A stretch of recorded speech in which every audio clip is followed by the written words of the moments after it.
मन वहां आनंद लेने लग जाएगा। वो आनंद लेने लग जाएगा मतलब प्रलंबासुर को वध हो गए हो।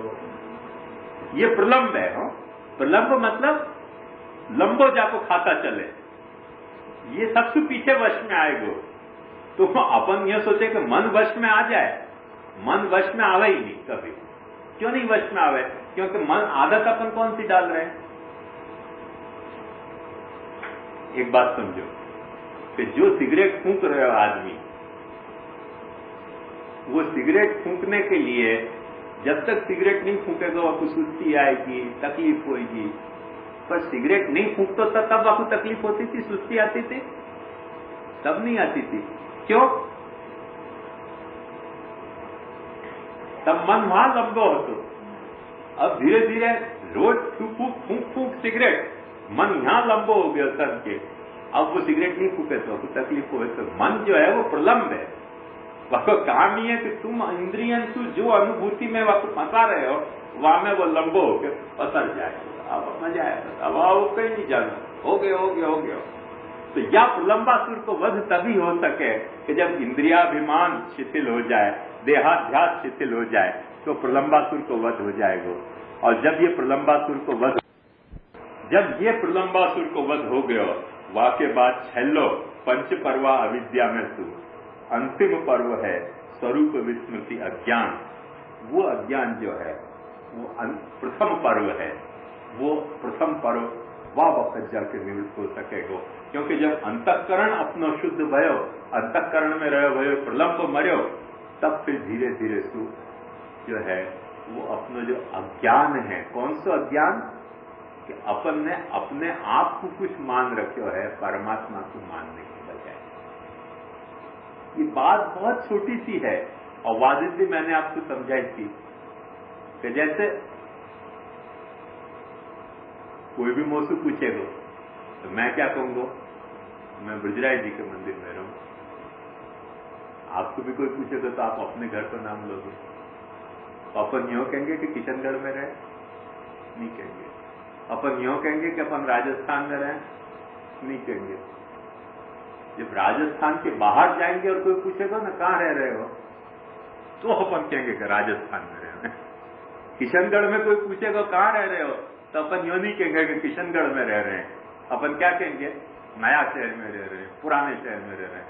नया शहर में कोई पूछेगा कहां रह रहे हो, तो कोई यूं नहीं कहेगा कि नया शहर में रह रहे हैं। क्या कहेंगे, फलाने मोहल्ला में रह रहे हैं। तो हर वक्त अपन कुछ छोटो पकड़ना चाहे हैं अपनी आदत के अनुसार, बड़ो भी पकड़ना चाहे हैं। ऐसे अपन अपनी आत्मा को ही पकड़ना चाहे हैं, परमात्मा को नहीं पकड़ना चाहे हैं अपनी आदत के अनुसार। ये अज्ञान अपना प्रथम अज्ञान है। और ये अज्ञान कब दूर होएगा कि जब भी अपने को कोई पूछे कहां रह रहे हो, तो अपन यूं कहें कि पृथ्वी पर रह रहे हैं, तो सब अपने को पागल समझेंगे हम। पर हकीकत तो यह है कि नहीं, कि हकीकत यह है कि ब्रजराज जी के मंदिर में रह रहे हो। अपन तो अभी कोई पूछे प्रवचन कहां सुन रहे हो, तो अपन कहां सुन रहे हैं, ब्रजराज जी के मंदिर में, तो पृथ्वी पर।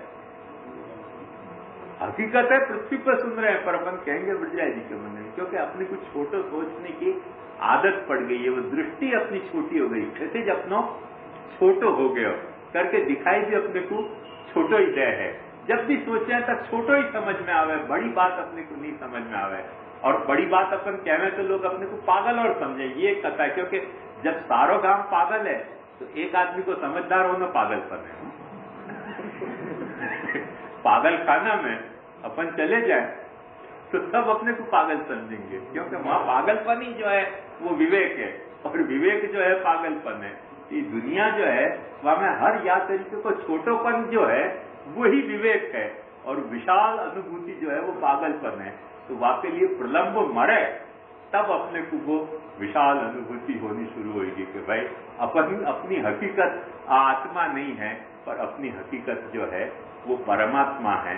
वो अज्ञान अपनो दूर होएगो, और वो अज्ञान जब दूर होएगो तब ऐसो भागवत में आवे है कि भगवान ने वेणु गीत वेणु वादन करके और ऐसे गोपिकान को मन अपने में संपूर्णतया समासक्त कर लियो।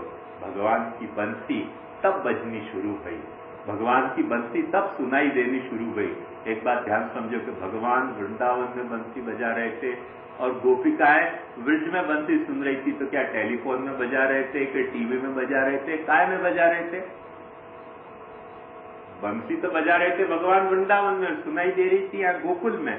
तो ऐसे कैसे सुनाई दी? लाउडस्पीकर હતો? न लाउडस्पीकर હતો, न टेलीविजन હતો, न टेलीफोन હતો, पर जो भगवान वहां काम कर रहे हैं वह को देखने को भाव हृदय में पनप गयो, दिल वह बात को कहने लग गयो।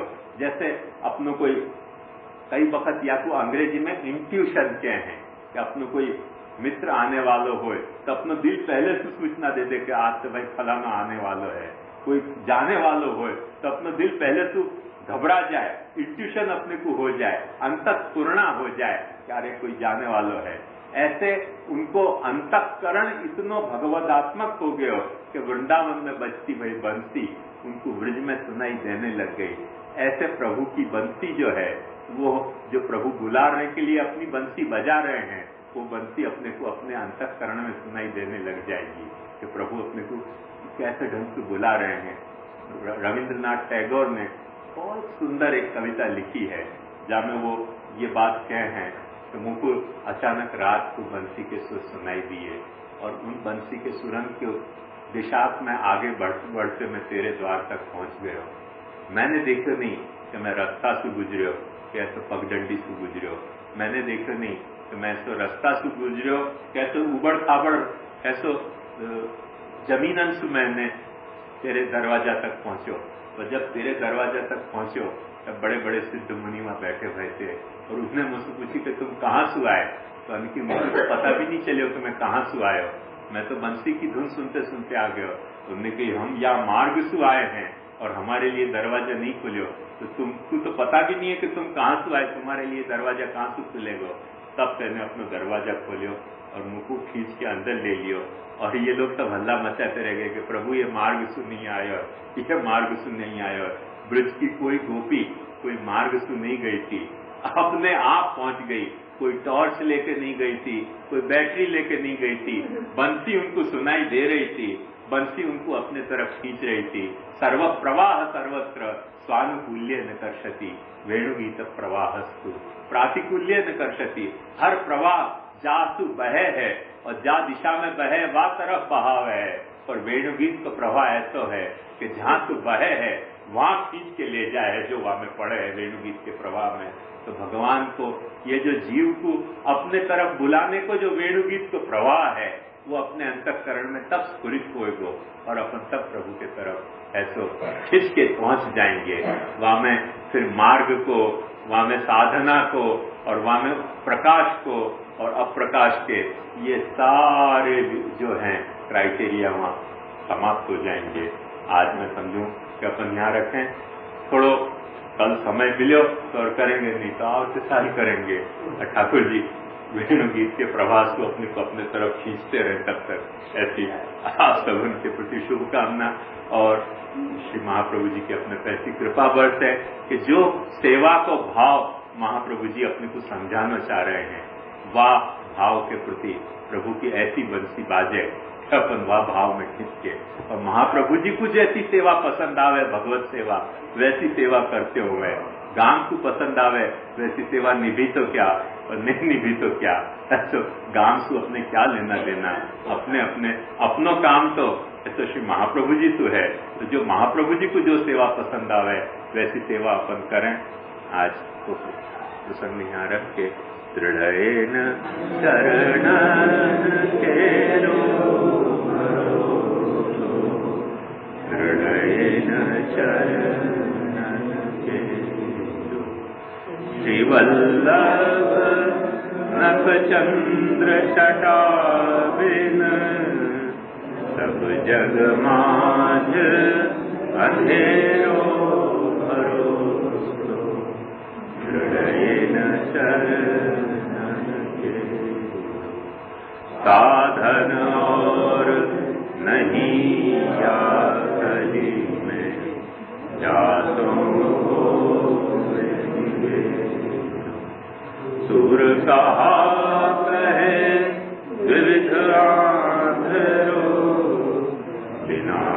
मोल को तेरो भरोसो रही न चल।